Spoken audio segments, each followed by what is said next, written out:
Bismillahirrahmanirrahim. Assalamualaikum warahmatullahi wabarakatuh. Pada pertemuan kita kali ini, kita akan meneruskan pembahasan kitab Safinatun Najah pada bab A'dzarus Salati.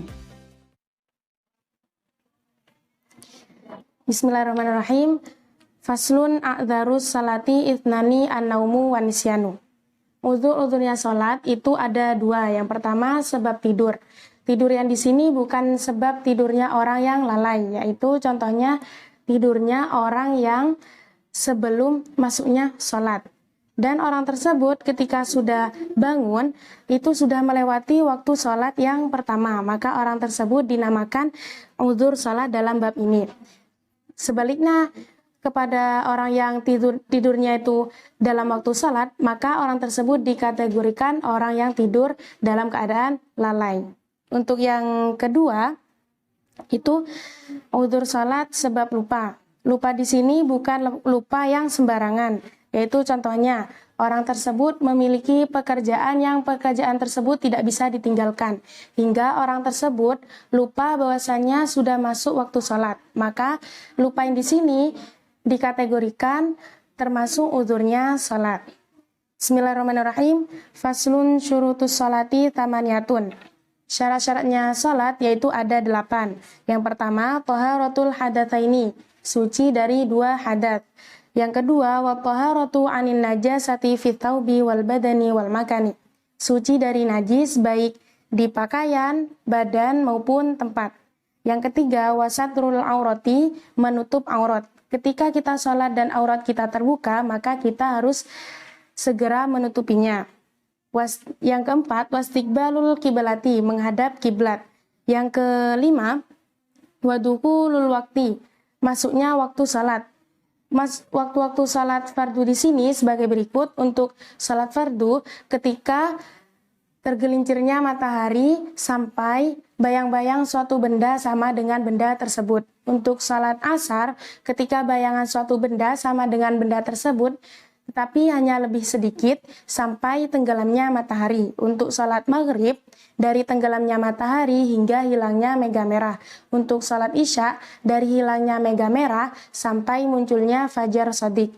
Dan sedangkan untuk salat subuh, dari munculnya fajar shadiq sampai terbitnya matahari.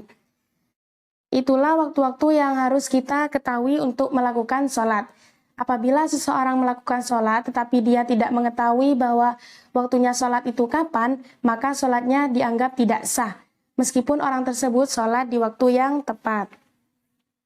Dan yang keenam yaitu wal ilmu bifardiyatiha, mengetahui tentang kefarduannya sholat. Yang ketujuh, wa alla ya'taqida fardhon min furudiha sunatan, tidak meyakini kefarduannya sholat sebagai kesunahan.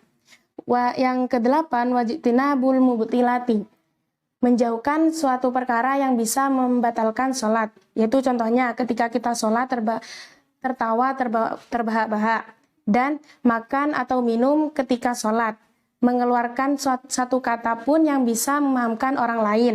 Dan yang keempat, yaitu kita melakukan 3 gerakan secara berturut-turut. Dan al-ahdatsu itnani, hadas itu dibagi menjadi 2, asgharu wa akbaru, ada hadas kecil dan ada hadas besar. Fal asgharu ma aujabal wudu'a, untuk hadas kecil yaitu suatu perkara yang mewajibkan kita untuk melakukan wudu, seperti kita kencing atau berak atau kentut. Ketika kita melakukannya, maka kita harus melakukan wudu dulu untuk melakukan sholat. Untuk hadas yang besar, wal akbaru ma aujabal ghusla, suatu perkara yang mewajibkan kita untuk mandi, seperti wiladah, nifas, haid, keluarnya mani, junub ataupun mati. Al auratu arba'un, aurat itu dibagi menjadi 4 seperti yang kita pelajari tadi, yaitu auratur rajuli mutlaqon wal amati fi sholati ma bainas surrati war rukbati. Auratnya bagi kaum laki-laki dan perempuan atau perempuan amat yang bisa kita sebut dengan budak perempuan ketika sholat, yaitu antara pusar dan lutut. Wa auratul hurrati fi sholati jami'u badaniha ma siwal wajhi wal kaffaini. Untuk aurat bagi kaum perempuan yang merdeka ketika sholat yaitu seluruh badan kecuali bagian wajah dan telapak tangan. Wa auratul hurrati wal amati indal ajanibi jami'ul badani. Untuk aurat kaum wanita dan budak perempuan ketika dia berada di samping orang bukan mahram, maka auratnya itu semua badannya. Wa inda maharimihima wan nisa'i ma baina surrati war rukbati. Dan ketika dia berada di samping orang mahramnya atau sesama jenis, maka auratnya di antara pusar sampai lutut. Wallahu a'lamu bishawab. Semoga bermanfaat. Ihdinas shiratal mustaqim. Wassalamualaikum warahmatullahi wabarakatuh.